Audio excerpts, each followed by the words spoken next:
Hi everybody, today I've got a very special interview because it's the first time in lové's existence, I think, that I interview a friend of mine. And Emma has a very interesting story to tell. It's going to be about refugees, a topic that's in the media everywhere since many years now. And why are you holding this book and what is your story with refugees? Right, well, probably quite a lot of people already know about the cat Kunkush. It's a family in Iraq who had to leave, and they took the route, as many refugees do, across the Mediterranean to the Greek island of Lesbos. And unfortunately, they took the cat with them because they didn't want to leave him behind in the war zone. And unfortunately, the cat managed to escape and got lost, and they had to move on. So some American helpers at Lesbos found the cat, and with their friend in the States, they started a Facebook campaign to try and reunite the family with the cat. So and I ended up being part of it because it was believed that the family might have moved to Germany because of Germany's policy of taking so many refugees in. So as I was in Berlin, I offered to foster the cat, as it were. So you took in a refugee cat. Yes, okay. we had a refugee in cat form, and he lived with us for 6 weeks. And amazingly enough, on Valentine's Day last year, the family found out about the fact that there was this global search and global campaign, and they contacted the woman who was running the Facebook campaign and said it was their cat. And it turned out indeed that family and cat were matched, and then in beginning of March he flew to Norway, where they now are. So I think this is amazing. I think you are the first person I know to be in a book. Yes, I am. This is Emma with her refugee cat. Skyping the cat. Yes. This is the point we were absolutely sure, because the photos made it very clear that it was Kunkush that the family had. But we just wanted to make it absolutely clear. So the family Skyped and I Skyped, and it was very obvious. They've called him and he would look at the screen, and he kept going around the back of the computer trying to find them, because obviously he didn't understand. He thought they were behind the computer, so he'd keep going around the back and being really confused. So it was quite a moving moment, really. I think this book is in a way it's really interesting, because I have never it tells the whole story in, of course, obviously it's a children's book in pictures, but I mean, I've never seen it in my days when I was a kid. I didn't have a children's book with people arriving at Lesbos. It was more like Hänsel and Gretel and things like that. I mean, that was evil too. Yes, but it was safe at a distance rather than this is actually what's happening right now.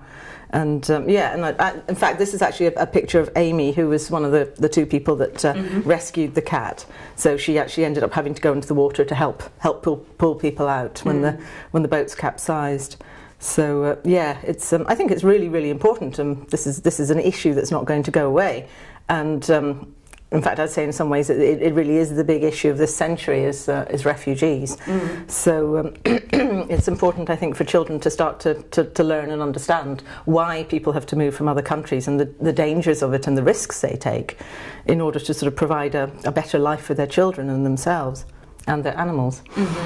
Yeah, animals is also, of course, people will say, well, why are they taking the animal? I mean, you see Kunkush is probably in this basket, and people. There might be people who say, well, why do you take the animal? But animals are also an issue in all these war zones, because they're left behind in zoos. Nobody cares for them in bombed cities.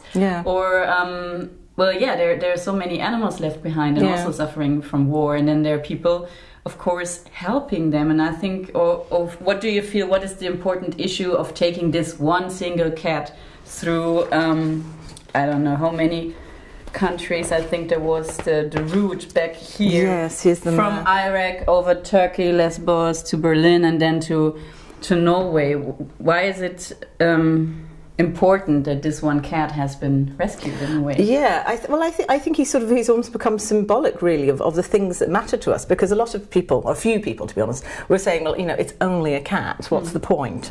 But the thing is, it's the little things that make up our households and the little things that make up our lives, and cats are little things, but they're also they are creatures, and they depend on us, and we get a lot of pleasure and companionship. So you can never underestimate the love that people feel for their pets. And so taking a pet really, I think, in some ways emphasises it's not an easy decision to leave Mosul and go to Oslo. It's not something people choose to do.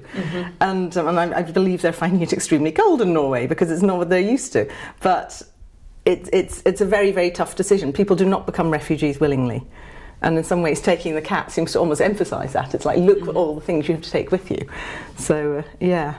And also probably, I don't know, what do you know what it felt like for them to get the cat back? Or is it only that you get a companion back that you love very much? Or were there also other components in this that are really important to show how society works? Or I think that's a very good question. I think yes, very much a loved companion. It was very, very clear at the reunion how overwhelmed with joy they were to get him back. But I think also it was like he's also part of the normality that they have lost. Because a lot of the photos that they had that they showed to us as evidence that he was their cat, it showed the mother cooking in the kitchen with the cat lying nearby. In this, I don't think it's in the book. In the book. No, I don't think so. Okay. There were quite a lot of sort of, personal photos, and there were lots of pictures, and it's obviously very, very Arabic. This is in Iraq, and it's a very different architecture and a different way of living, and there was the cat as part of this household.